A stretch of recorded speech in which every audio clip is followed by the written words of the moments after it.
My name is Fan Kwong Hong. If you are Catholic, you can call me Mike or Michael Fan Kwong Hong. I am a priest of the Archdiocese of Perth, which is far from Sydney. I was a lost sail brother for 40 years. In 2003, I decided to become a priest. So the first joined the Archdiocese of Perth. I have been a priest for 17 years. That is a brief summary of my life. I was born in the Beau San Luang maternity house, which everyone in Tan Dinh District 3 knows. It is located at the end of Hai Bo Trang Street, near the intersection of Tran Quang Koi Street and the Q Bridge. I lived on Nguyen Van Mai Street, which is also known as Riduo, the intersection of Hai Bo Trang and Hein Tin Kua. Therefore, when I was young, my parents sent me to school at the Daughters of Charity School, the Infolk School in Tan Dinh. Perhaps I was too mischievous. So one day two nuns took me across the street to the La Salle Brothers School. They opened a small door and let the brothers take care of me. So from then on, from grade 2, I went to school with the La Salle Brothers. I studied there until I finished grade 4. Which was called the first level of secondary school. Then I applied to join the La Salle Order. So my childhood was spent as a student of the Daughters of Charity and the La Salle Brothers. I grew up and studied in secondary school with the La Salle Brothers. Regarding the education system in South Vietnam during the years I was there, I have two feelings. First, I am grateful for it because it was very humane and respected human beings. In the true sense of the word, I was taught everything a human being needs to develop, intellectually, morally, and physically.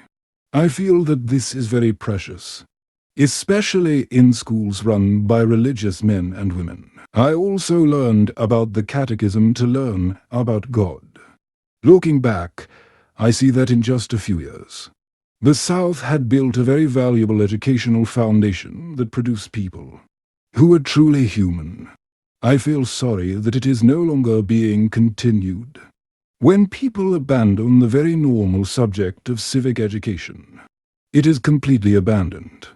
So I don't know where the young people, the future generations, will go if we only use the end to justify the means. Then what is left of human conscience and basic morality? Do you agree with me? If I am not mistaken, civic education is not just about having a civic education class. There were also books that I studied. And the national language books also talked about how a child should help an old person, and how a child should look at the national flag. In the national language book, I felt that what I read then is still valuable today. Even now, without a civic education class, teachers and nuns taught us how to respect others, how to say yes when we mean yes and no when we mean no, how to practice what our duties require us to do, but to do it out of love, not out of obligation. I will never forget those things, especially with the spirit of being trained in religious schools. I also believe that public schools have similar civic education classes, so that is the foundation. I think that is what makes a human being a human being. Before anything else, I did not directly participate in the war, but my family was full of military personnel of the Republic of Vietnam Armed Forces. I was exempted for religious reasons. Exempted for religious reasons by Major General Bidin Dang. I later met him in society, and he passed away on January 15, 1975. My younger brother died in action in that southern mountains. My parents and I went to collect his body. When the war had already started to escalate in the central region, in Phuoc Long, Bin Long, etc. I kept thinking one thing. At that time, I told my students in Thu Duc that I felt sorry for the South. Although my view may be distorted, I said, poor South, having to resist, resist, find every way to resist, but never be allowed to break out and counterattack. It was a passive position, as if someone was forcing it to do so. So I could see the defeat ahead. I read a French-language newspaper called Information Cartonique that predicted 6 months in advance that the South would lose. Everyone was worried, especially the older people, and very sad. That experience, coupled with the death of my brother earlier, and the death of an uncle of mine in a tank a short time later, when the communists were first equipped with B-40 weapons, made me realize that there was no way out. I felt very pessimistic. If I did not have faith in God, I might not have dared to stay in the South. The proof is that I could have left, but I stayed. Most of the brothers in the LaSalle order left by boat. We who stayed were a small minority, about a quarter or a third. With the very old brothers, life changed completely. I was in charge of the novitiate near Thudak. The novices went home, leaving only a small group in Nha Trang and Dalat who could not return, because there was no way to travel. It was there that we began to experience what hunger was like. That wasn't really significant, but the biggest fear was the complete lack of knowing what the future would hold. It was unclear, and when I saw people at the Thudak market tearing up and burning books from the South, and cheering, it was incredibly sad, walking from Ngoi Sao School to the Thudak market.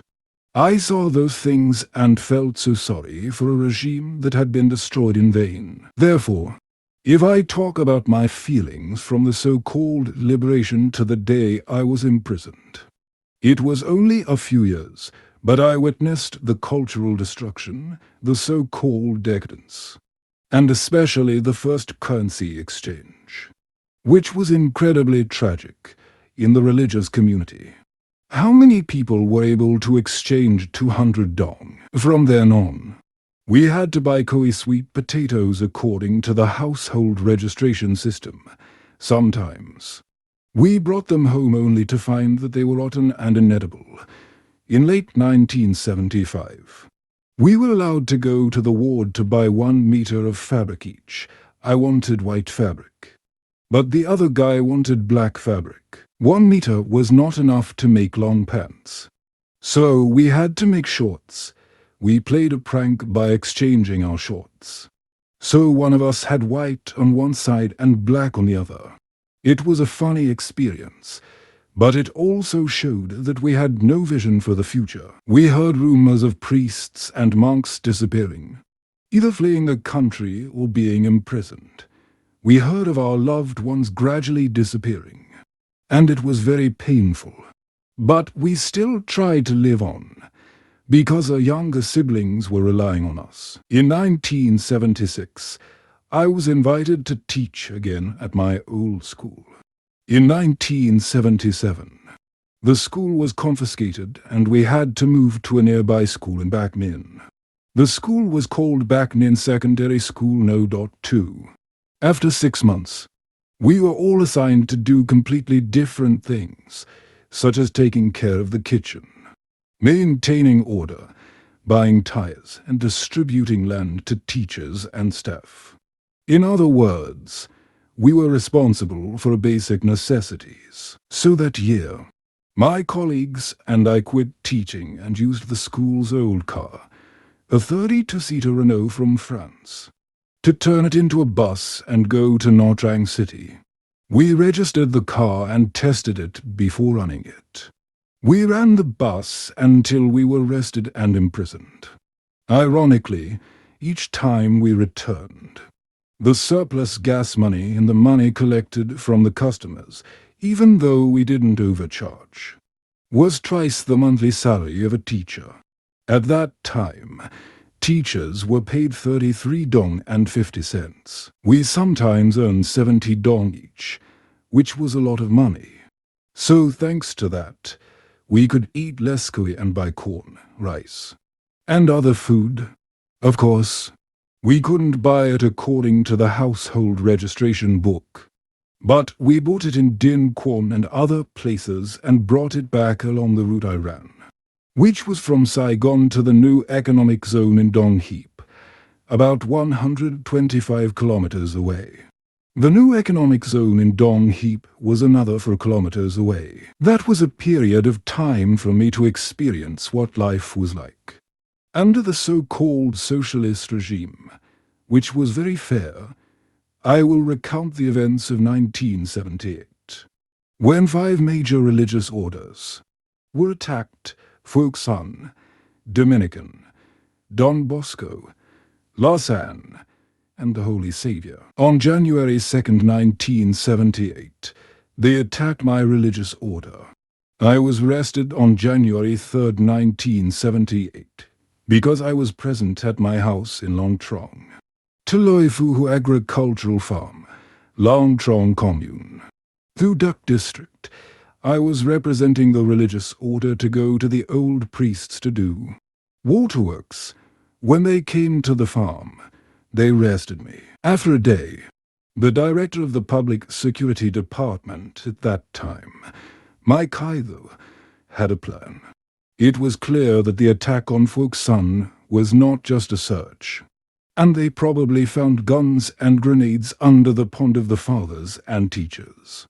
They also searched the Holy Savior Order and found a Smith and Wesson revolver on the roof of the closet in the warehouse of Father Tien Loc, who had recently passed away, so that was the pretext. In civilization, there was no other way. I also knew that at Don Bosco, they used the pretext of harboring an illegal priest, Father Bitherlong. At my religious order, they used the pretext of arresting 2 brothers who were distributing leaflets. At Backnin Secondary School, those 2 brothers were arrested before Christmas. On December 17th and 18th, we heard that they were arrested, but we still didn't believe that it would happen to us, so no one escaped. But where could we escape to? It was all over the news, and there were dozens of people like that, including so many brothers, old priests, and all the others. So no one went anywhere. We celebrated Christmas happily, and I went to the Tulo Agricultural Farm on New Year's Day. On the 2nd day, I went to the farm. I didn't know what had happened at home until the 3rd day, when they took me back and I saw that the school was full of police, and the teachers had all been taken away. Old and young, everyone was put in jail, so I went in too. After a day, I was locked up in a dark cell. I heard a voice reading the rules of the prison. The voice was impossible to mistake. It was Father Joseph. My heart sank. So, the Holy Savior Order had been arrested too. And indeed, the Folk Sun Order had also been arrested and thrown in with me. The best part was that they brought Father Phu Pham Van Hien and Father An, who is now a priest, into the cell with me. I was handcuffed behind my back, so they took off the handcuffs, which felt like a relief. The dark room was stuffy, so they put Father Phu Pham Van Hien on my right side and Father An on my left side, and said, "Stay here." They slammed the door shut, and it was dark again, since I had been in the dark for a few days before. When they opened the door slightly, I saw faces. I recognized Father Phu and Father An. I also knew Father An because he is a very good musician. So they closed the door again, and Father Phu said to Father An, "Be careful of the one in the middle.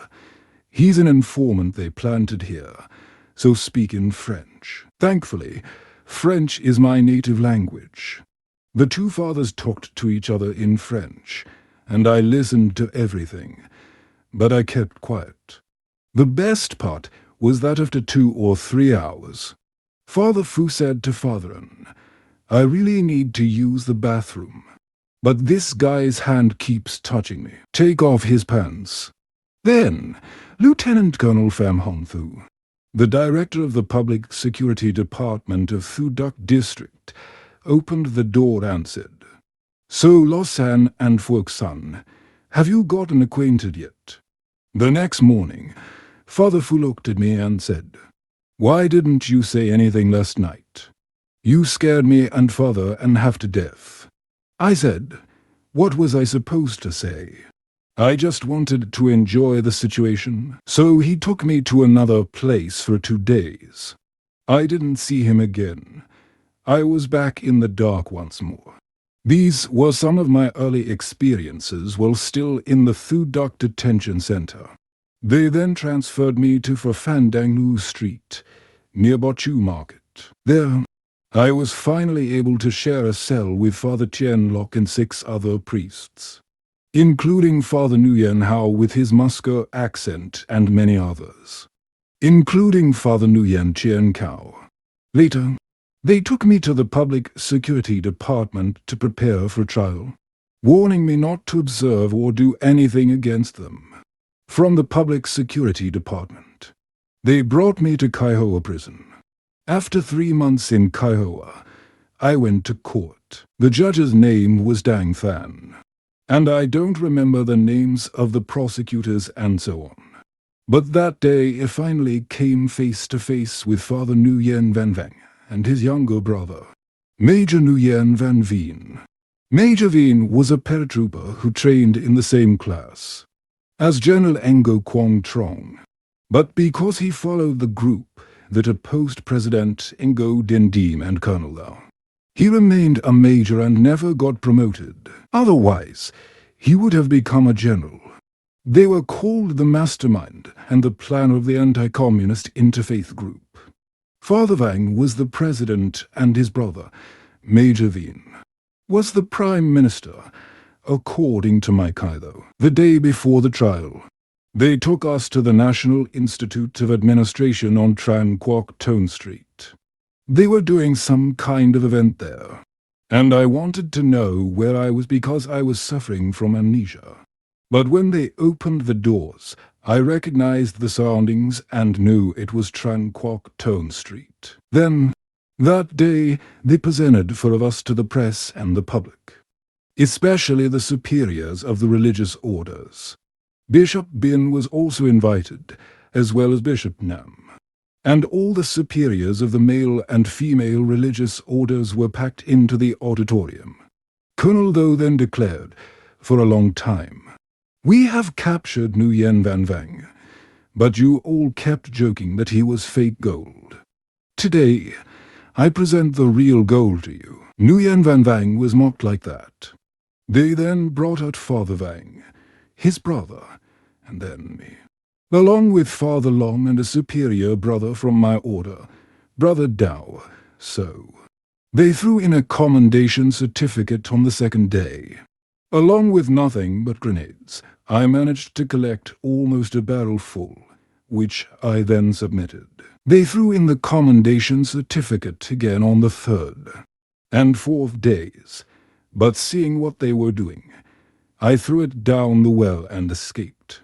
They came in and used a device to check if there were any more weapons or grenades in the well, but they brought me to court to be sentenced. The court held a single-day hearing, both the trial court and the appellate court, with no appeals allowed.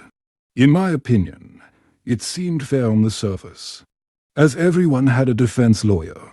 I had a female defense lawyer who, when we met privately 3 days before the trial, came all the way to Kaihoa to meet Father Vang, Major Veen, and everyone else. I don't know about the others, but my elderly lawyer kept advising me to be honest in court and not contradict the prosecution. Otherwise they would increase my sentence. From then on, I didn't want to talk to her anymore and didn't speak at all. When the trial came, there was no lawyer present, only the prosecutor and the judges. There were no witnesses in the courtroom, and there was no arguing. They just read the indictment, which was nearly 200 pages long. They accused Father Vang of many crimes, and the same for Major Veen. My case was thinner. as it only involved being connected to them. Not directly involved, however, they included me out of spite, to have an excuse to confiscate 5 of the largest religious institutions in Thudok, of course, before April 30th, 1975. Many parishes in the south knew Father Vang because he was a famous orator of the Holy Saviour Order, known for his loud, clear voice and captivating presentation. Everyone knew his name. After April 30th, 1975, he stopped preaching publicly. But he did organize an anti-communist interfaith group. This was true, and as far as I know, Major Veen was involved before April 30th, 1975, through a middleman, Lawyer Trong Din Du. I say this because if Lawyer Trong Din Du is still alive, he would have to admit it, because during the trial, I heard Father Vang say that he was promised help by a lawyer named Trong Din Chuan. And the last meeting was on the 10th, on December 12, 1977. At the Bien Hoa Military Cemetery, Mr. Trong Din Du was present, along with several others. After I was released from prison, I was able to stay with both Father Vang and Major Veen. However, after being transferred from Kaihoa, I never saw Major Veen again.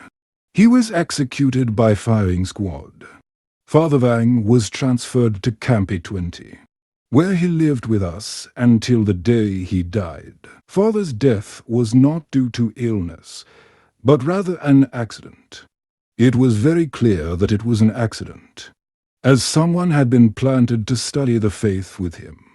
Father saw a man who was eager to study the faith, a prisoner, and he guided me in the same way that Father Quang Min did.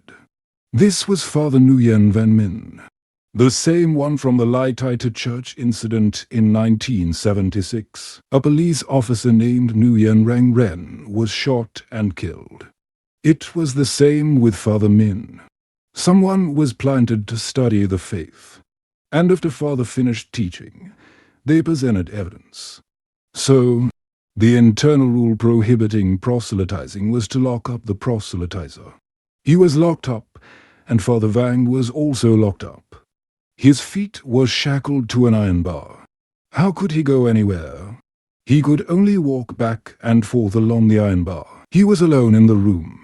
When he first arrived, he was in the same room as journalist Vu An, who has also passed away. Vu An wrote a very good article about Father Vang, commemorating the days when they were together in prison. Vu An was also imprisoned for being unyielding, and publishing illegal newspapers in prison. He was locked up for months. His food and water rations were reduced, but he still survived. So, when they had the intention, I think, to kill Father Vang, they moved him to a different room. He was not allowed to stay with the journalist. On one morning, the guards came to open the door to take out the chamber pot. Father was dead. He had a mark on his head, here, deep down, and blood was oozing out because he lay there and took it. How could it be like that? It was like Fan opened the door a bit and then closed it again. The case is still shrouded in secrecy, and no one knows who did it. The person who did it would never say that their evil act was done in the prison where I stayed the longest, perhaps at a 20 Dong Juan Fukan for 8 years. The previous ones were in temporary detention centers. They called Kaiho a temporary detention center. But the Camp 20 Dong Juan Fukan was very happy. But the most terrible thing was the constant hunger. The gnawing hunger. The most terrible thing was that, in the winter in the central region, the colder it was, the hungrier we were. But as long as we went to work, we had something to eat. Any kind of vegetable or animal. If you didn't move, you were considered defeated. With the hands of a prisoner, if you could catch it, you would eat it. Grasshoppers and locusts were called flying shrimp, roasted until they were red like shrimp. Lizards disappeared from the coconut trees. None of them were left alive. They were considered extinct. They hit the coconut base to make it run out. And then they caught it and roasted it immediately. They ate it on the spot, squeezing snails and toads. So that time was also the time when I learned the most. Because in that camp, it was not a temporary detention center anymore. They left us outside until dark before locking us up. Of course, being outside was within the barbed wire. And when we went to work, there were guards with guns. But it was still more comfortable and healthier because there was sunshine. Even if we were digging ponds, chiseling stones, or cutting firewood in the forest. Especially cutting down those low trees. Accidents happened all the time. If the low tree was not cut properly, it would bounce up and cut off the head. The edge of the tree was so sharp that it would cut across and decapitate many people. When chiseling stones, if there was no eye protection, the chips from the brother next to you could fly into your eyes. But it was still better because you could see the outside, and there were ways to survive. You could eat any kind of grass, even thorny grass. Look at the thorns, they don't sting. Boil it until the thorns are soft and eat it all. So, if I talk about the memories of living in the collective at 820, I'm only afraid of the hunger that tortures everyone. It tortured them to the point where many people were willing to lose their dignity. It was pitiful. And the most frightening thing, during my temporary detention was the time I was locked in a dark cell. The loneliness laughs. All day long I did nothing but conjugate French verbs. Trying to remember, I also recited stories I had read outside of prayer time. At prayer time, we would pray in a low voice and then drink water. So, when I was released and joined the collective, especially at Camp 20, every night I would tell stories I had read as a child. And they called me the movie projector with a laugh. Every room with a movie projector was praised. For the first 6 months, the results were positive. The room was praised for being the most orderly, with no fighting or arguing, because everyone wanted to sit and listen to stories at night. Stories like The Smiling Proud Wanderer, The Deer and the Cauldron, The Hero Dies, The Romance of the Three Kingdoms, and The History of the Legalist School by Lin Bao. Of course, if I couldn't remember the details, I would make them up. Even now, when former inmates meet, they still call me the movie projector. You know, it felt good to show movies because who could visit me? Poor and orphaned, who would fill me for a glass of lemonade. It was incredibly precious, and we drank it slowly. Until one point, they saw that I no longer posed a threat of escape or anything, so they showed me a letter. They gave me an envelope without any paper, and told me to write on the triangular flap of the lid, and then push it back. There are many funny stories about this. One of my friends, an Air Force officer, was also overjoyed. His wife was in Longan. He was from the South. He knew, and so did I. I read it. I saw him write, "Honey, we're very poor. Buy something relatively cheap. No one sells it." So, he starved and was cold. He had 1 packet of sugar, and it showed how much they cared. That's when I started to write about the provincial superior brother at the time, Brother Joe Senhonja. He began sending people to visit me, and the person he found was my own sister, who was willing to go because it was her brother. So, she went to the convent, and whatever they gave her, she took it with her. Everyone was poor alike. So, she took a bus to the Ingeborg-Kythen junction. From Tuhoe to there, which must be a few dozen kilometers more. And then from the Ingeborg-Kythen junction to the camp, about 20 kilometers. On a mountain road, crossing the Tarbang River. It was very difficult, but she visited me from then on. I felt happier because I had contact, a way to survive, occasionally. We would get a package of sesame seeds, so you ask why no one visited. Because of the mountains, they kept their principle of not letting anyone travel anywhere. And no one knew if you were alive or dead. There were times when I felt hopeless. In the first 2 weeks, I wanted to commit suicide. For example, right now, during martial arts practice, your 2 eyes are very important. Stand on one leg with your eyes open. You can still stand. Close one eye, you already start to sway. Close both eyes, and you fall down immediately. So, the eyes with light make you balanced and alive. I measured the distance. I could see the shapes and colors. That was life. Now, in the dark, I couldn't even see my knee if I put my hand out and touched it. It felt strange, and I had difficulty breathing. And I felt very dizzy and disoriented. I couldn't sit still, and I couldn't lie down either. It felt like seasickness. It was horrible. Anyone who is in complete darkness for 1 or 2 months will experience it, and I only experienced it for the first 2 weeks. It was better to sit down even if my leg hurt. But sitting down allowed me to bite my tongue, that the blood would come out slowly. It wouldn't be a painful death, just a sharp sting at that moment. But surely, as the blood slowly came out, the death would be from blood loss, not anything else. It would be a silent death.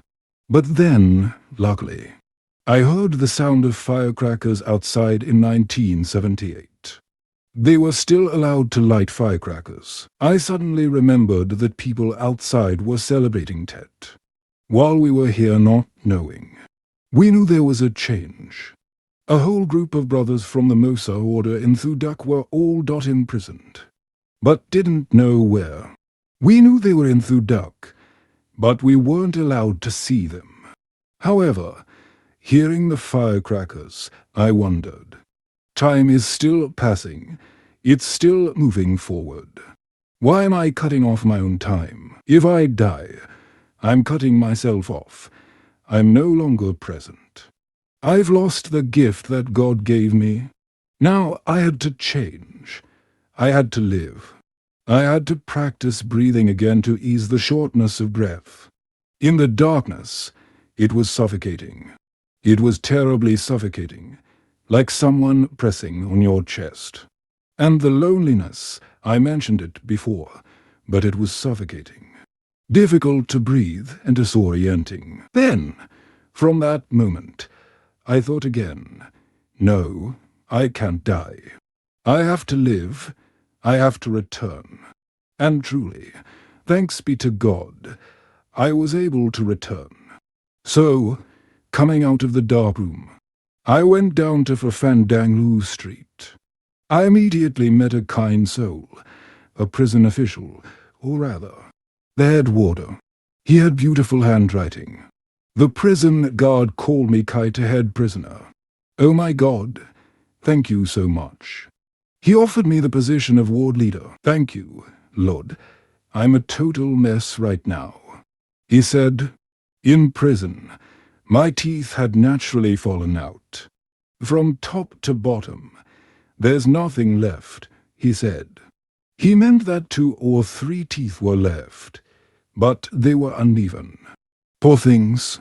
It was a happy time there, with Chenlock and 5 other priests. We lived in a room with 100 brothers, the size of which was probably smaller than this space. We even had to take turns sleeping, sitting and lying down. There wasn't enough space, but it was happy. It was happy because we were able to connect. You see, connection makes you human. Isolation turns you into an island and a wild animal. So, having connection, I began to feel happy living there. I learned many things. including learning the tricks of pickpocketing and snatching necklaces from young inmates.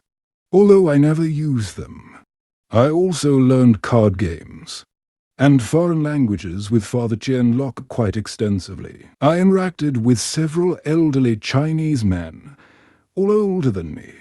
They were imprisoned for being wealthy, called bourgeoisie capitalists. I shared a room with the king of Kubota tractors, the king of B-40 fishing nets, and the king of Hong Kong cinema at that time. Eden Cinema was under his control, you see. He was very wealthy. So, from the next morning, those gentlemen were very kind. Then, on the second day, there were former members of the Kuomintang, Chiang Kai-shek's party, and some Chinese people who were all editors of famous newspapers in Cholon. They were suspected, so they were all locked up. It's a shame. The newspaper owner, the editor-in-chief of the Vian Dong newspaper, died there. He died lying next to me. I don't know, but he didn't wake up in the morning for a roll call. I felt cold, and so those gentlemen, poor things, said, "Here, let me show you. Let's teach you how to speak Cantonese, son." Those gentlemen were so happy. "You're tall, very tall." He said, "Can you teach me Vietnamese?" I'm most grateful to Mr. Hein Hai Bin. After I came back from prison, I looked for him, but his children said he had passed away. He had returned, but he was weak and then died. He was the one who taught me how to find inner peace most effectively. He taught not only me, but also Chien Lok, the two most exemplary students, never absent and always completing our lessons very quickly, and felt happy, didn't he? But he had to be discreet, because the regulations prohibited propagating religion, banned the spread of languages. So he had to learn quietly. Just leave that plastic bowl there, with nothing made of porcelain or metal. Plastic can be marked with water on cement, for example. The word compassion written. How could anyone pretend to pour water from the bowl and tear it clean, find some roots to sit on, pretend to drink water, then mark it? Then you score it. You say whoever owns this paper is good at writing. I learned with, and the person I am most grateful to is Mr. Lak Taha, older than me. He used to be a landowner. But now they've confiscated it to turn it into a tourist area. Dam Sen. Just because he was wealthy. Poor guy. So, he taught me Cantonese, and I learned Vietnamese. Both sides exchanging languages, called communist languages, said to be mutually beneficial. Thanks to that, I found those months meaningful and enjoyable. And if I have to say, I mimic St. Paul saying, all is grace. From accidents to loneliness, illness, and weakness. Many died. The first cause was malaria. The second, hunger from eating the wrong food. I remember my dear friend ate potato sprouts, died. The government's policy was to stack potatoes. It was Indian wheat, not for eating, but for handicrafts. Its plastic would be made into goods, toxic material, because its yield was about 5 to 10 kilograms, while the Indian wheat could yield up to 40 kilograms, bigger than my thigh, very fragrant, delicious when boiled. Many died, especially that man. People forbade eating potatoes, calling it stealing from the Mayflower camp. He only broke its sprouts, soaked them in salt to make pickles. Their smell was good. A friend of mine ate it once. Died of the hot mushroom's fragrance. Seemed like vanilla. He shared with me once, which I kept for later. Hadn't eaten yet when he roasted it. Finished eating. Collapsed into the fire. His mouth produced yellowish saliva, like vanilla color of the mushroom on the fly's underside. It stuck to it. He died. I stood, said, "Thank you, God. I haven't eaten." He shared with others, who also hadn't eaten. So, they gradually brought it out. The second case might die, from being beaten to death if they resisted. I saw an ethnic girl beaten to death in front of other prisoners, especially those who failed to escape. The worst was the torture, beating, poisoning. It happened easily like a daily meal. Certainly, people died from excessive flogging. Father Nguyen Van Min died from excessive flogging, up to 24 times, because of hunger in prison. They gave a bowl of rice with salty water. Due to high blood pressure, eating just that, it's certain death. They'd say it's settled if someone died. If someone's good, they're considered then, treated differently. Not as humans, but with solidarity. If anyone resists, they would die. I saw a fellow inmate killed in front of others, especially those who tried to escape and failed. They brought them back, beat them to death on the spot. No more words. I didn't feel sorry for them. They sought revenge by forcing them to hunt in the jungle, dragging them back along the road, beaten to death on the spot. I thought they had many reasons to die. Death from hunger was fewer when out of prison, but death from illness, accidents. Eating wrong food was more common. Death from torture, poisonings, was real, as easy as eating rice. Of course, some died from forced labor. 2. Father Nguyen Van Min died from overworking. In prison, they gave a bowl of rice a day with salty water. With high blood pressure, eating just rice with salty water would surely die. I must say they considered it settled.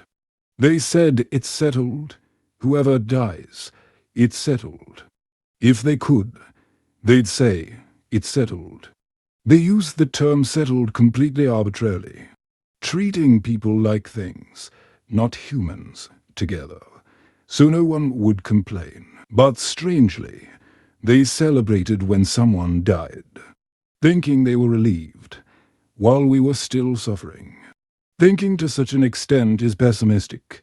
I felt it was the end of the world. I intended to escape. I was easy to let go because they let me out to decorate weddings outside. My people managed to escape. But fate or the deity arranged for me to stay with my superior, my master's brother. At that time, he was 7 years old. Wherever he went, we were like brothers, eating together. So I found some greens, boiled them for him. One found some geckos, some frogs, roasted them, snapped them in half from catching to releasing. I stayed with my senior, Column Ban Brother Lavandau. He was older. If I escaped, they would surely kill him. Such a scene had happened, lying on both sides. One hiding in the middle. One escaped. A little got caught. All died horribly, so they said. You know, why not confess? So I escaped. My senior brother. He ate with him, sat with him, slept next to him. How could he not know? If he escaped, no need for a trial anymore, they asked me.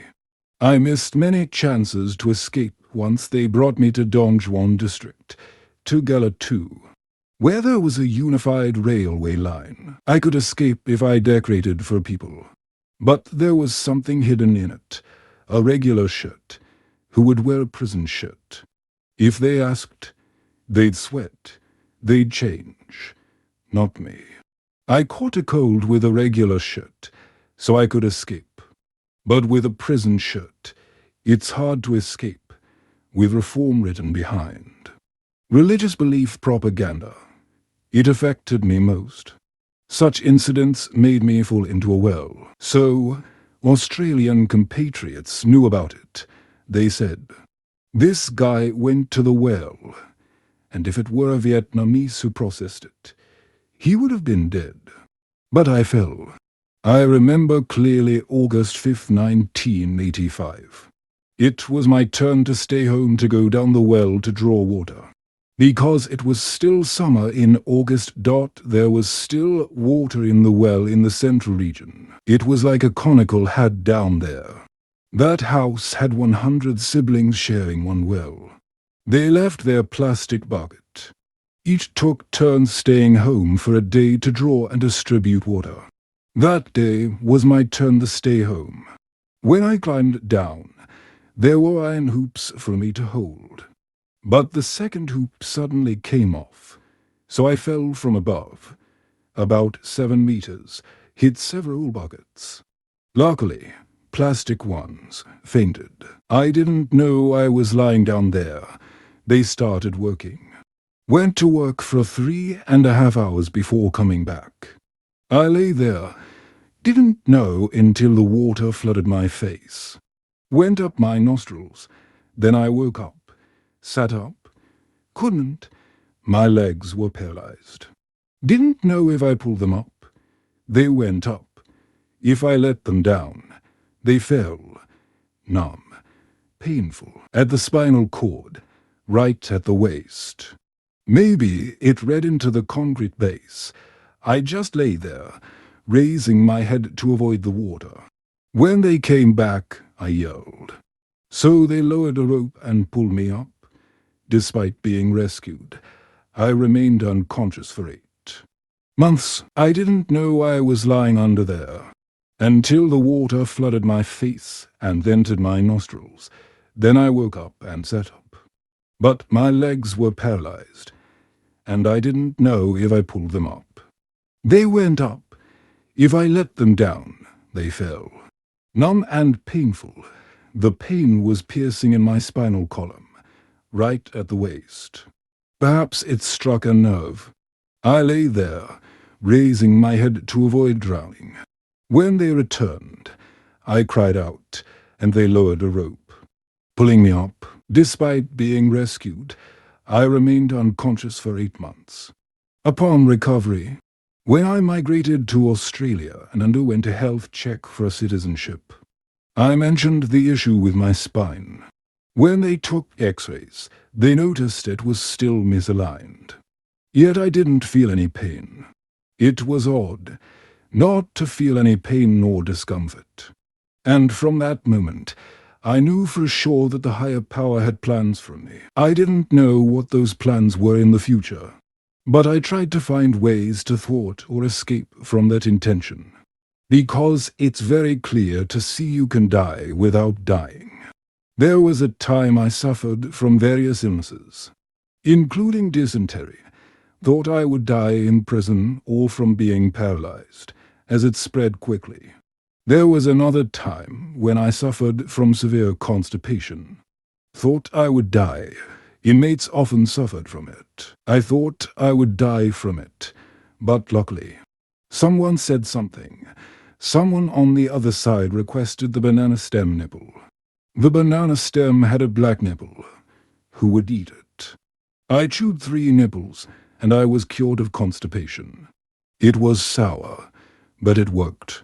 From then on, my brothers searched for banana stem nipples, especially the best ones from the guava, but there were none, so we searched along the roadside. Even in the forest's outskirts, where wild guavas grew, we could also find some dried segments. It worked. If I held on to the ideal of faith in religion, it was because I experienced those terrifying escapes from death.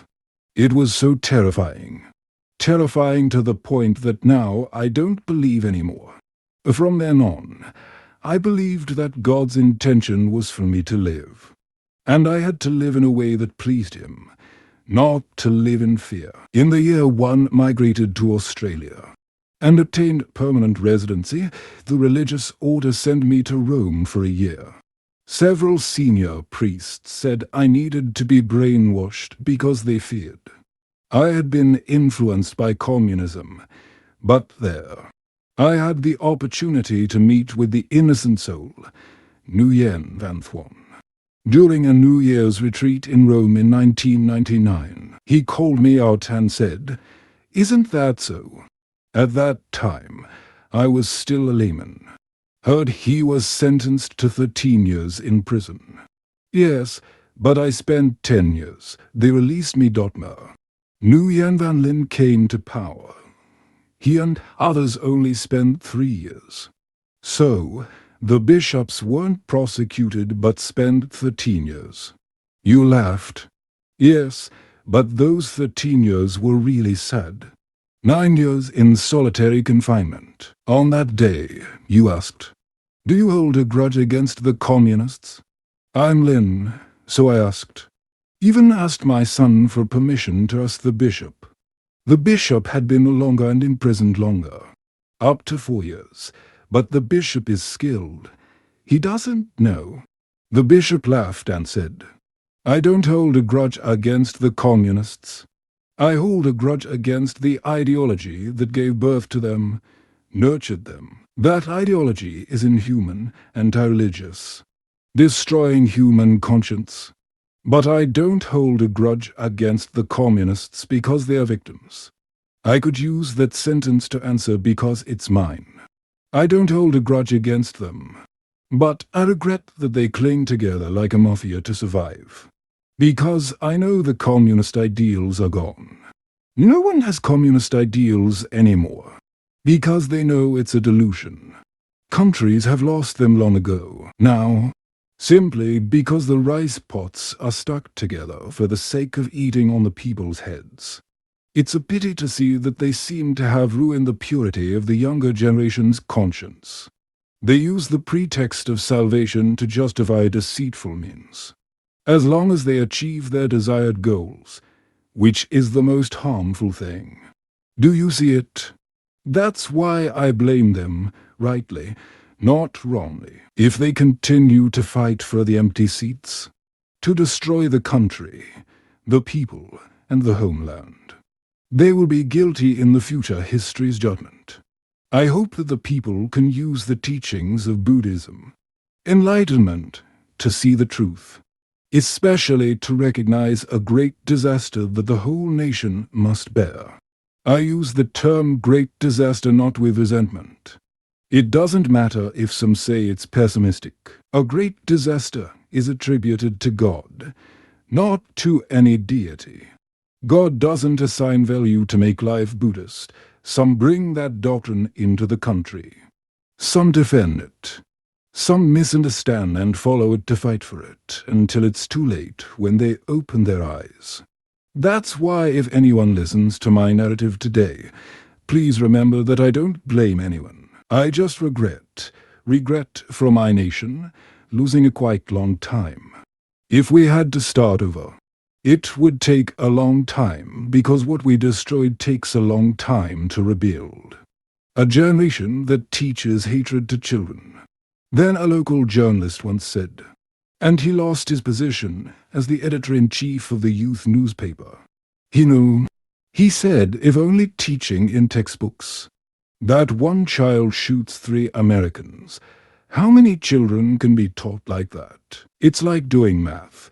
Ask how many enemies in one generation. Then how many generations to regain sanity? He answered, it takes 4 generations to regain it. He lost his position. I read that article and I felt sympathetic to him.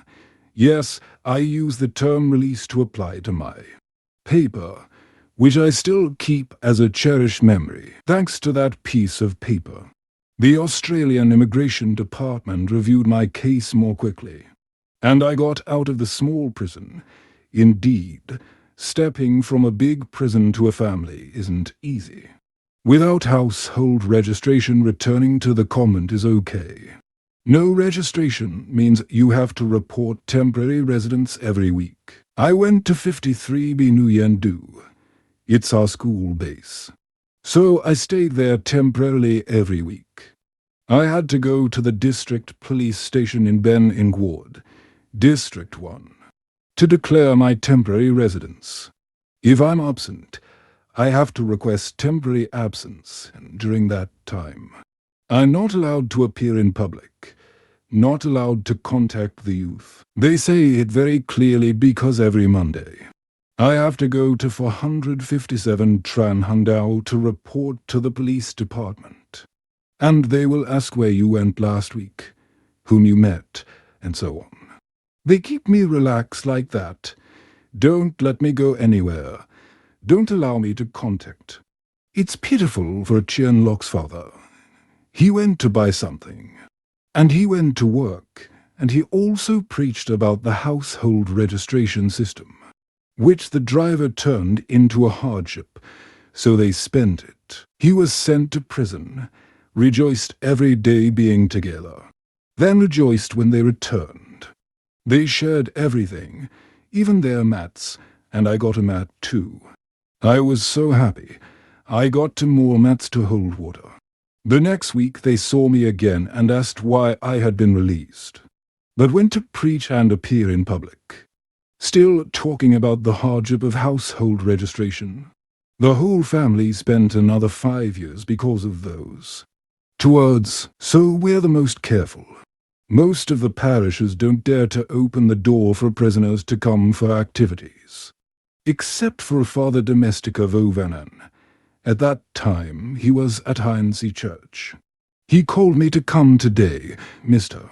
Hung comes to have activities. What do I accept from then on? I also have the opportunity to have activities with the youth. They're happier, and it means more to my life. All the rest have nothing to do. Luckily, I returned 2 years ago. Then, the city sports department issued a decree throughout the city, needing martial arts trainers before 1975 forget all their ranks from now on, to re-examine to cooperate with the state for healthy activities. That's why I went at that time. Bombed 9 years old, still young to go to for the racetrack to re-examine from the beginning. I looked at the board of judges without anyone I knew. All the martial arts masters from the south I knew. If they were taekwondo, karate, judo, then I knew them all. If they were karate masters, then I knew them all. So I asked only politicians, right? No northern politicians to score. That's why I just went to the martial arts section then. I had to go to the martial arts section and then fight. And then break through those 3 things with physical strength, lying on the ground full. You on he goes, he doesn't know as long as he goes confidently. He pauses and fights, it's easy, then lie down, also healthy. Then pauses a level 3 years later, this year 3 years later. He passed the 3rd level, so they allowed me to open a branch that's been in contact with infertility. I teach at Sam Van Din Fung Square Big Square, and often miss a beauty pageant. Each time Miss Universe is my student. From here on out to be orderly then. There is no master to rely on, see the beauty pageant, so I've seen it all. Happy to think back. That was a period of 10 years, during which I travelled along the martial arts path since childhood, studying under Master Thich at the dojo in Bihuin Gear's front yard, alongside Doc Kao Zhuan Kwong Trong. There were 2 yards, A and B, and I attended yard primarily. Master Thich knew I was a Catholic. I was still young when he passed away in an accident.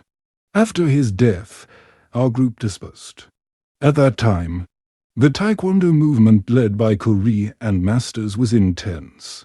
They came to our family compound for free classes. I was very interested, so our family initially had 120 students. But the number dropped to 80 after a week, and eventually, only 20 remained. The instructor liked those 20, so we continued. That's how I got into it. Since childhood, I had been learning Taekwondo for a while. Later, when I participated in a competition in Thudok, I encountered the dojo of Master Dang Fong Fong at the corner of Dean Bean Fu Street. He now teaches Aikido there. I studied directly under Master Dang Fong Fong for 3 years, and became passionate about Aikido. Then, I went to prison and learned karate there. So, it wouldn't be accurate to say that I received a Japanese karate certificate before 1975. To clarify, after about 7 times, I started teaching at Van Din Fanyod around 1984. Many tourists came, and one day, there was a group celebrating a birthday. I heard they were in prison. I learned a bit of Japanese, because all the guys working at the Japanese consulate were imprisoned for espionage. Blamed on a man I will ought to, Mr. Ohuan. He died in prison at the age of about 80. The Japanese guys came, and they watched, 5 of them. They were very respectful. With the help of a translator, they asked about the martial arts style. I told them about a very popular style, which they then introduced as the style combining both Soto and Satorium, granting me a certificate from which country. I told them I didn't have it with me, but if they returned the next day, I would show them my class. They came back, and then they said that Vietnam didn't issue valid certificates. Only those from their country would allow me to go abroad. I was astounded. How could I study in Japan? I asked for suggestions. They said that I could request permission from the city's sports federation. They allowed us to teach for free and hold exams. They were so kind. I asked for that permission, and they granted it. Thus, we went to my village, which had a spacious yard. Every year, we practiced there for a month, and at the end of the training, there was an exam. So, I received a Japanese certificate, first Dan, then second Dan, and third Dan, which allowed me to participate in international competitions and even the Olympics. Only below that, one could compete but not lead a delegation. It was like a new opportunity to leave the country. To clarify, those certificates were from within the country, not from Japan. The Taekwondo and Aikido certificates from Master Fong were also local. The Japanese certificate I received was after 1985. I've kept those certificates for fun. They represent years of dedication. They were the key and the parachute for me to leave the country. I was very happy. There were 3 occasions I managed to return, thanks to an American trainer, a former U.S. Marine Corps combatant in Vietnam, stationed in Vung Tau. He was an 8th Dan karate master, trained in Okinawa since childhood, very tall, about 2 meters 12. He came to the dojo before 1975, and on Saturdays. He couldn't take leave. He traveled in his military vehicle from the U.S., based to Saigon. His favorite dojo was Fuji's dojo. When he visited, we trained there. He admired the Quan Trung Road dojo of Master Thich Tanjuk. He took group photos and seemed to forget to return home. He returned to the U.S. Later, he immigrated to Australia because he married a very kind and gentle Chinese woman who cared for him. He passed through Australia and stayed with his grandfather in Sydney until 1980, 1981, 1982, and 1983. He sent letters to the Martial Arts Federation. They read some random English poems and only then realized that those poems were on the office of the Secretary General of the Martial Arts Association. That's when they found out that the teacher had been looking for those who appeared in the photos. He sponsored them to go to Australia. So, the first time they went was not because of the Olympics, but because the teacher sponsored them. The teacher had just passed away, and we all really missed him. He said to go abroad to train according to international techniques, the laws of others, and their patterns, so that if we wanted to participate in international events, we'd be qualified. He also supported me financially. I think not only did he say that as long as there was enough money to buy a plane ticket, he wouldn't be rich enough to buy it for us. The first time, many people returned because some were the eyes and ears of the state, and followed down to the airport, and in the middle, they checked passports and fled. I especially remember the first time. No one thought they'd cut it. They thought like scared rabbits. The second time, they went through. It was almost time for the Olympics training. They all came back. The third time, there was freedom, and no one escaped. Also, I remember I was sitting laughing in the rented house in Sydney when one girl said, "Tomorrow, the teacher, the guys, and the lady will all be leaving. I have family to worry about. So I'm staying. I don't know about the teacher, the lady, or the guys. When they return, if anything happens, it won't be okay. Just stay here." Then she perked her ears up, and another ear followed suit. That meant she was really intent on going. Who would go if the teacher didn't? I was prepared to go too. She stayed behind, and I stayed as well, taking along the release papers from the prisoner, especially a paper from the upper echelons of the religious order, handed to me by the superior in Sydney. That's how it happened. That time, the whole group stayed back, not just a segment. In that karaoke period, the Taekwondo group also stayed back. The groups were split, but some stayed back. So, for many years, the martial arts groups couldn't go abroad. Only until then, they got the chance. As for me, I applied to be a permanent resident, and they threw out the case, saying I was relying on the poem of the senior brother from Saigon. He had called the senior brother in charge in Australia, the highest authority of the religious province, and handed over the poem. He read it and knew. He said, "I know." So, I didn't have to be outside anymore. I stayed within. Then, the factions and teachers took me down to the immigration office and made a declaration. So, 2 weeks later, my case was accepted. So I was very lucky. I got a health check, a permanent residency permit, and started receiving their subsidies. However, the first time, I remember I laughed a lot. I received the subsidy. The paper had cents from the social office, and they gave it to me, putting it in a bank account. The account had $20, because the factions sent it to open the account for tax purposes. So, I saw myself getting $232.50, very happy. It was the first time I got such a big sum. Back then, 28.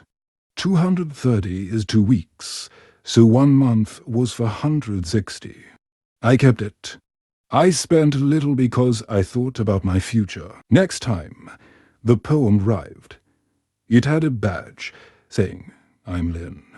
The upper brother, opened it, looked, and said, "This is the second time you've received money.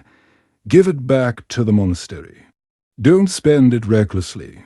From now on, when it comes, don't accept it." So, I didn't accept it continuously for many years until I was 67 years old. Originally, it should have been at 65 when I declared for elderly benefits. That was a very unfair thing. So, when I declared, they said, "Why didn't you do it at 65? I said, at 65, I was still working well. Now, at 70, I'm declaring. So, they had sympathy. They said, "Whenever you're ready." "How much do you receive?" I said, $232.50 the first time. Still, in the remaining beer, there was nothing left. They said, "Remember, for more than 10 years. You received social welfare only once, when everyone stayed back, because they went separately. Each had their relatives to worry about. At that time, the water puppet troupe in Gok River Star had 16 people, all party members, who stayed behind for 2 days to perform internationally renowned water puppet shows. They were very good at performing. They stayed behind, giving birth and meeting the two groups, before my brothers and I parted ways. Each piece, whoever took it, followed their relatives happily. When we went to the monastery, we met a journalist who asked, "When will you still be alive and healthy?" Then he introduced, "This is the Ngok River Star Water Puppet Troupe, and this is the karate group that we escaped with." Then we withdrew gradually, because someone had taken care of everything. The Ngok River Star Troupe, angry at the communists, was poking fun, so they forgot about us, as they were resentful of the dozen or so defectors who had left. About a year and a half later, it seemed that the troupe was accepted as political refugees, so fortunately, that was when it happened. Over here, they're all just ordinary people, while over there, they're party members, so, domestically, they condemn them. But my verdict is still pending at the City Sports Association. An elder from the Bat Sanctuary told me last week that a disciple of mine, a martial artist, returned to Vietnam. According to the order, we don't know if we're on the list, but they're being kind not to send us back. I also wanted to return when my mother was still alive. Are there any of you left over there? Everyone was abroad. On what day? The 9th of April 1998. I went there for the 3rd time, then stayed to attend sports events after that. I participated in the Olympics at that time. There were no permanent residents left, so if anyone says they went to participate in the Olympics, it's not accurate. They went to participate in the training sessions to prepare for the Olympics. That's accurate. So, when staying behind, I didn't have the authority to leave the monastery because I was living off the rich family. So martial arts activities were suspended until I was allowed by the monastery to teach, because they sent me to study English in Sydney. After returning from that, I taught pedagogy. When I was allowed to stand in the classroom, I started a martial arts club with some kids who organized it, so I helped for fun. That was a process to say that after I stayed behind. I had some calculations to help, but I had to stop. During that time, after 40 years of being in the circle, turning to each other. Now, I have to say that I'm free to be born because of the laws of the church and the laws of the order. If you want to become a priest, if we promise not to become priests, it would tear our hearts apart. It hurts a lot. And maybe some of you think that betrayal is insignificant, but it's my own heart. I regret 40 years. Exactly on June 30th, 63, I entered the circle at 14 years old. On August 3rd, 2003, I was born out of the circle. Exactly 40 years and a few months. So that pain is that, but in terms of service. I wasn't capable enough to help those high school classes who spoke English fluently. I just helped a little in literature.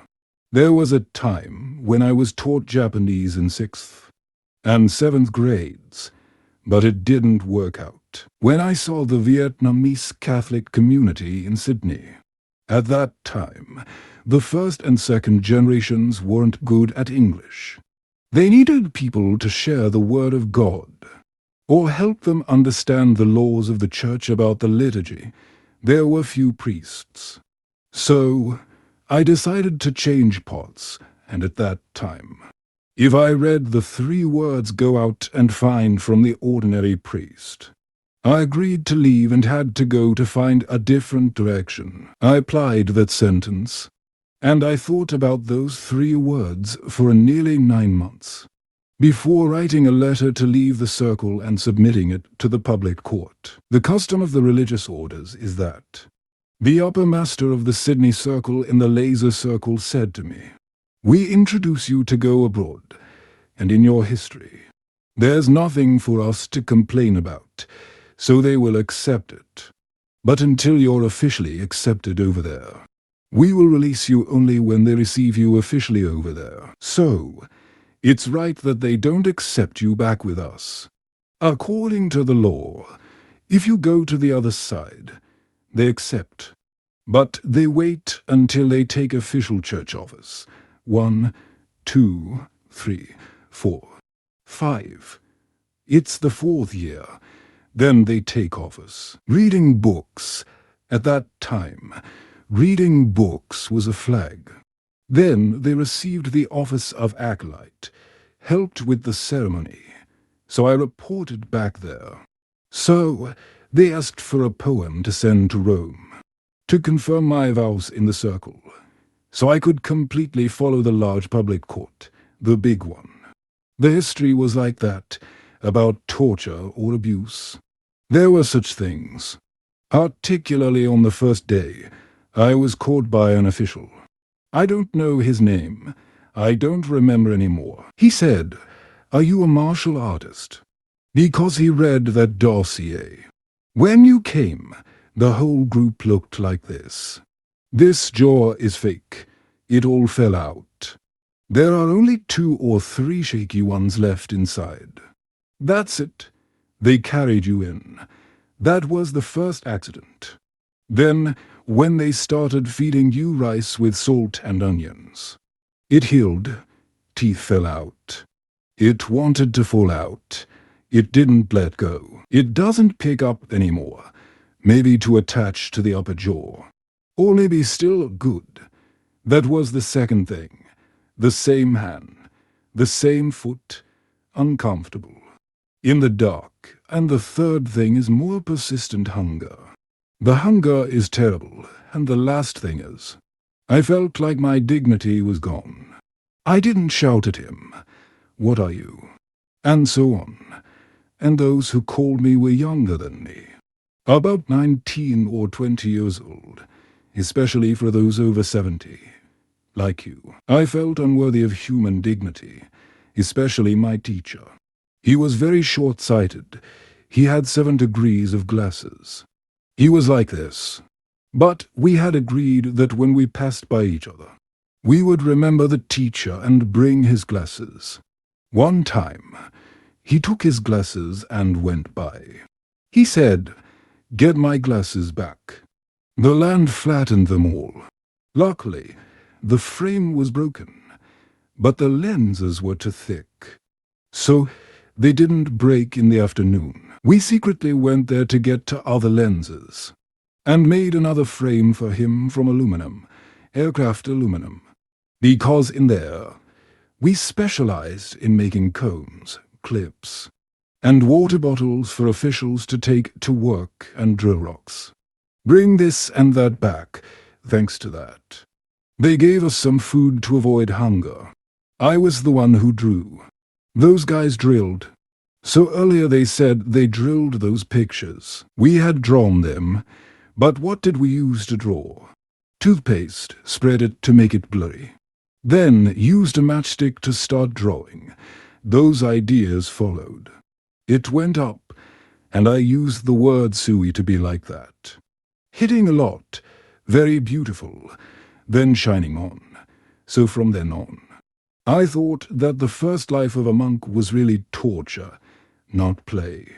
The second must be less torture later, maybe more subtle torture, abandonment, hunger, disease. There's no medicine, for example, like that. And the way they address it is the saddest thing. The fate years, the youngest of those people were younger than me. But why do they call the elders like that? You and I, especially intellectuals, hate to wear glasses. which is intellect, so they crushed teacher Levandow's glasses all at once. Among the supervisors, anyone with good intentions. I say there are, but the majority are elderly people. I said yes, but most of them are elderly people. A bit, and their old root is a teacher. I noticed 3 of them like that. Their root is a teacher. Then they were encouraged. Then they went to the military. From the military to the police. Then those people have knowledge. And they have a sense called admiration for the southern prisoners. At first, they thought they were cruel, eating children, poking women's eyes or something like that. They spread rumors like that. But later, those people are very kind. They know and they can see the truth, especially if their children are sick. They go to ask for medicine, the medicine of that week. They know their medicine of that year is Zuyon Tamion, which cannot cure anything. They know and they speak to them. They beg for resurrection. So the relationship is closer.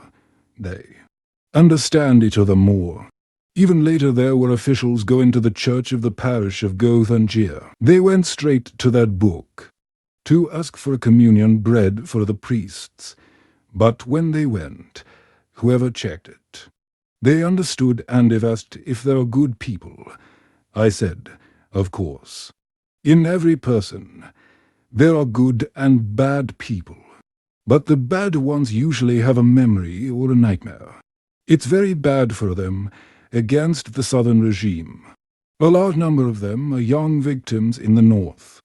There are those of B-52 aircraft families who died with a terrible hatred for the South, but later they went to protect the Southern prisoners, to solve the math problems because they don't know sheep or they don't know the language of pity. So they learn. They even learn English. The wives ask for it. So Mr. Tung just called us a dictionary army. Which dictionary is it in the set? Just keep it. But when you go to study, the officials also bring it. That's it. Just the thinnest dictionary. Chundan mine. Then the dictionary of Labie Sengkong. So those dictionaries they buy. They bring to Nha Trang. They buy every time they go in. The prisoner writes an article for the officials. They write a few words for themselves. So in prison there is a dictionary to share. To learn to write on the paper wrapped in medicine for everyone to put in. The medicine box, then it won't be discovered. So they just take out one sheet to study. Today, this one learns 5 words.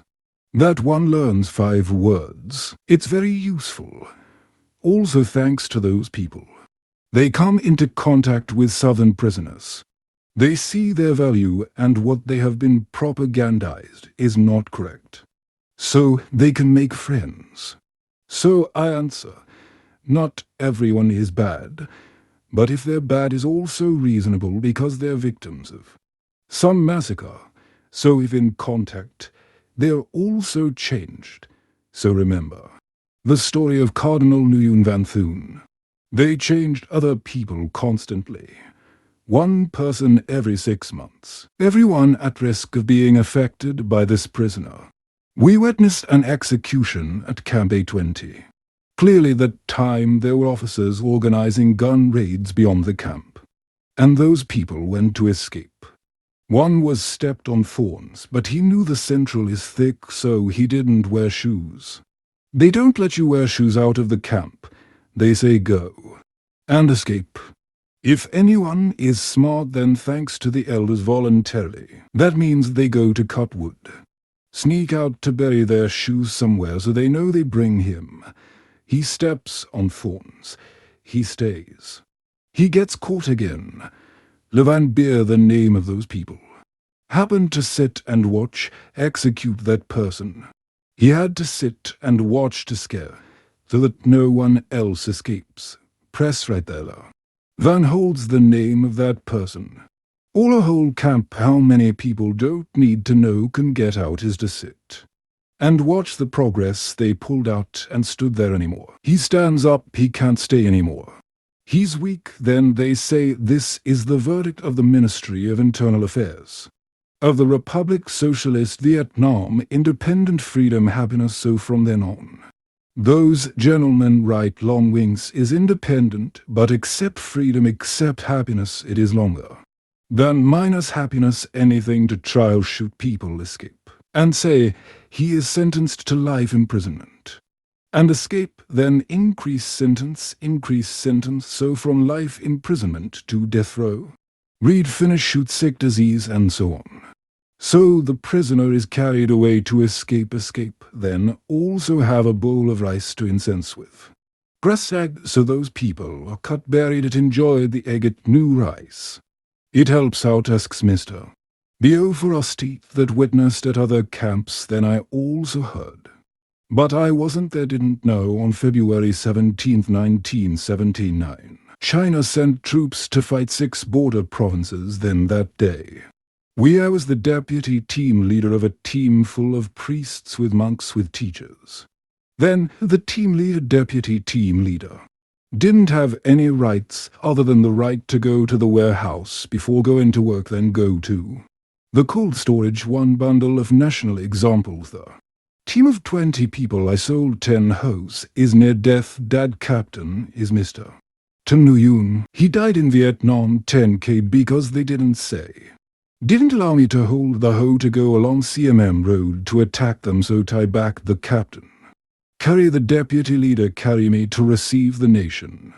Then hear the speaker say today the warehouse is not open, all go to the hall, thousands of people. Go to the hall, sit close to each other, you believe you also think you work. Then wear a shirt that smells of sweat the most. Because there are only 2 shirts the last weekend to wash, God smells happy. It's happy, then sit like this, I like this, the principal came in with Major General Nguyen Van Bienji to slam the table and say today, we leaders of Bokwa and China plan to annex our country, send troops to occupy 6 northern provinces. That officer said, we would rather be demons of the south than kings of the north, so he said quite loudly. He called to listen to what nonsense. He said nonsense. Who said here the team leader is a lieutenant, that phrase of Trần Bien Trần. Threw away Mr. Trần Bien Trần sent the captain up to meet me immediately. Even though thousands of people smiled, he asked what the captain teacher I heard. But it must be that person explaining where he is from. It's okay to skip the story of Mr. Trần Bien Trần, especially when it says like that. Mr. Trần Bien Trần went to see me, then the team leader said he had died long ago. It said, how could he die like that? That's a story. But immediately after that, there was a priest going down to support him, is used to looking down, saying that guy, why is he from? Take him out to the flagpole, tie him up. Pity for him to be tied to the sun. After disbanding, no, there is chaos in prison. Listen to wherever there is chaos.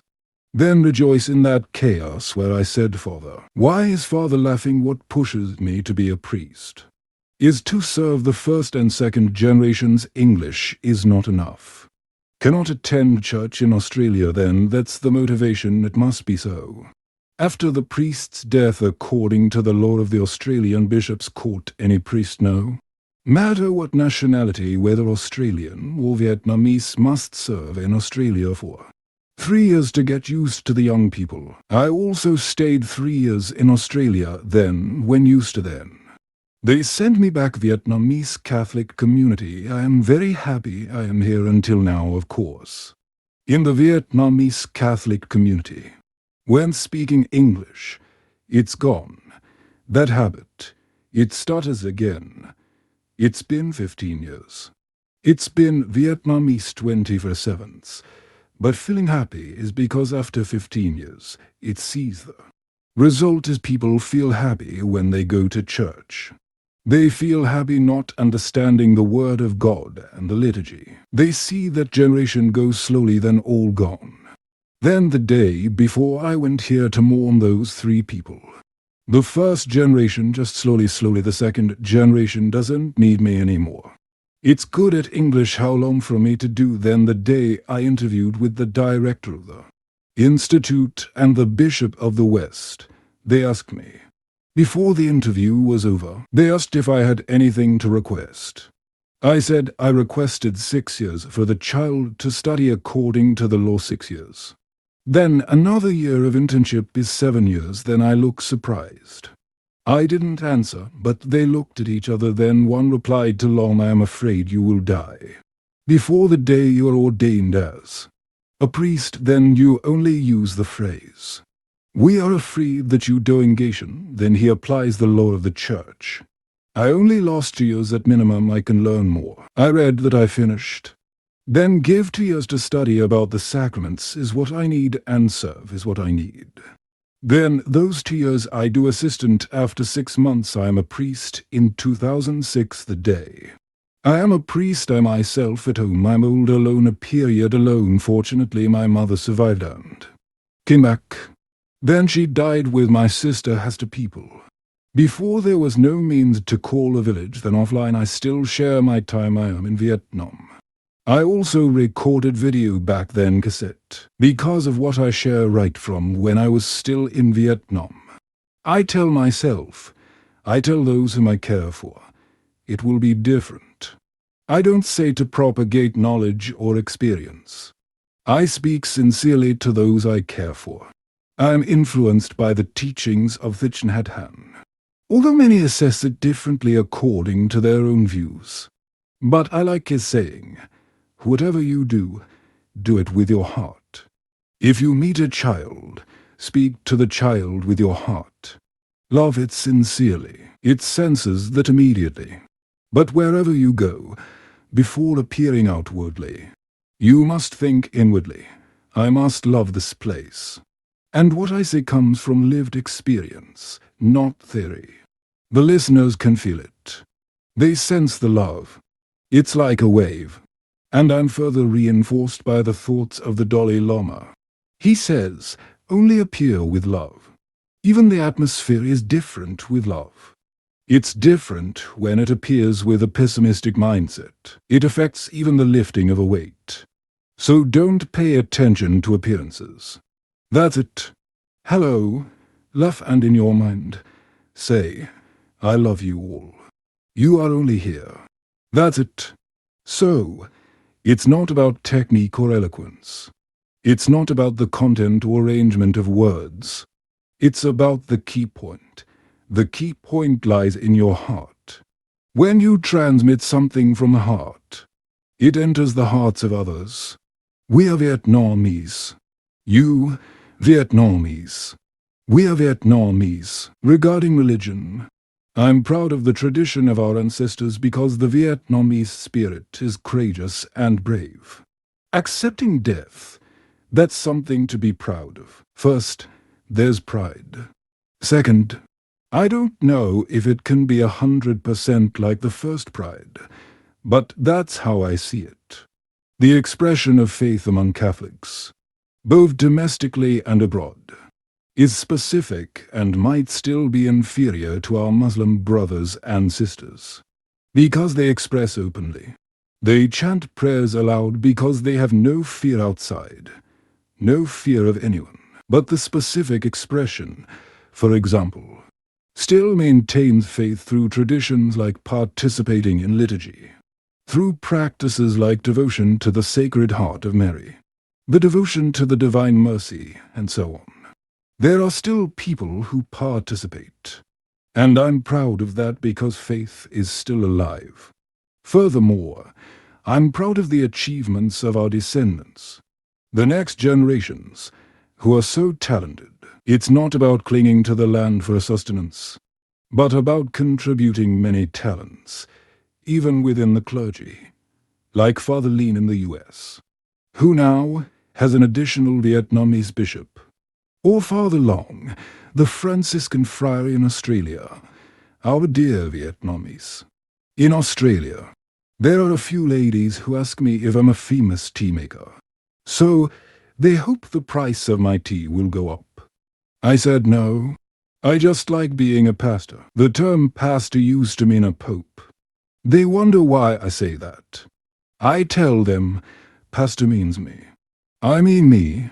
Then they scold me and say, that's why you're like that. But what I mean is that I'm proud.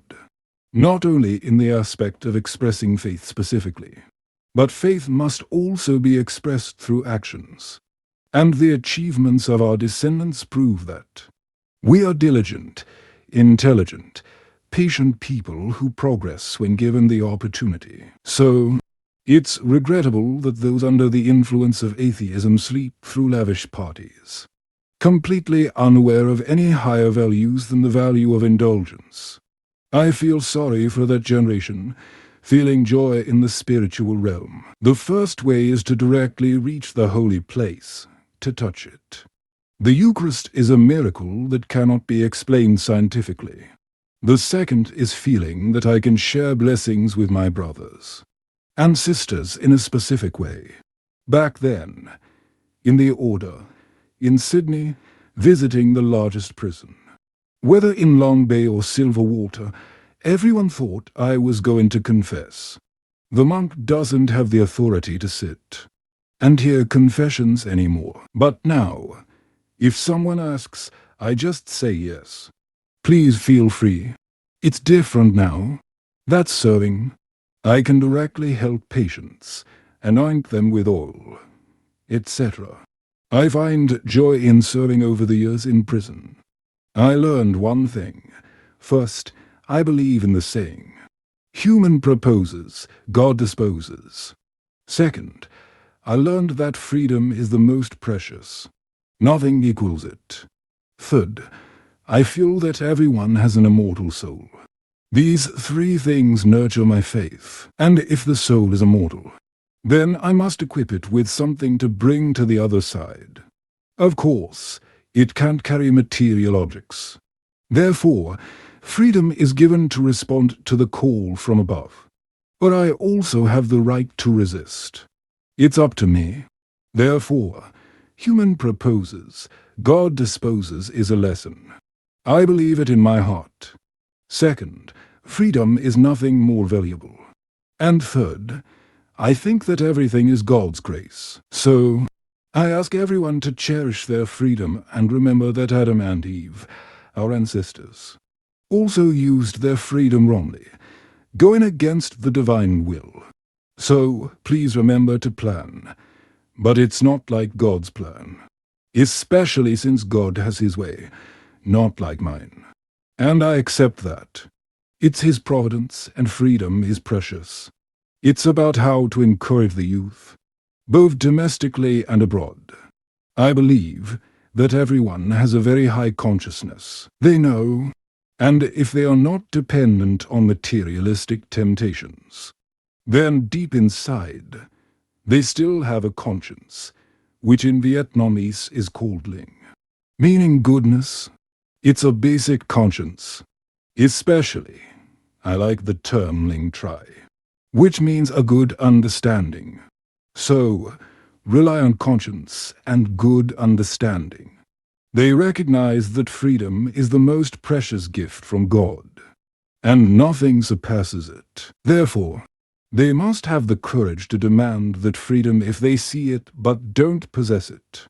Just like many current protests in mainland China, I hope that young people domestically also understand that their freedom is the most precious gift, invaluable, bestowed by God, and if they misuse it, they're wasting its energy.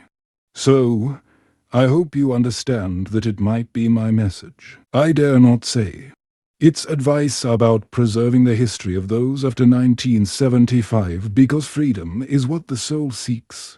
Amidst adversity, I'm not a historian, but I go to see with my own eyes the situation of those people. I believe that if seen or heard, only then can we relive the memories. How can we see if we don't hear? If no one preserves these relics, it's said that every country needs it, every discipline needs it. Science has it, arts have it, and medicine has it. Therefore, The painful history of the Vietnamese people after the loss of the country needs to be recorded. Not as a reminder, but as a warning. Don't let a similar page of history open again. It reminds us, look back at how many people sacrificed. How many people died. So, the work that the museum is nurturing, incubating, and carrying out is necessary. It's not just about fostering, but it has to bloom. It's not just a pregnancy. It has to be born. And it has to give birth to results that people come to visit, contribute, and participate in preserving all the painful memories of our nation. After that catastrophe that everyone acknowledges was a catastrophe that should never have happened.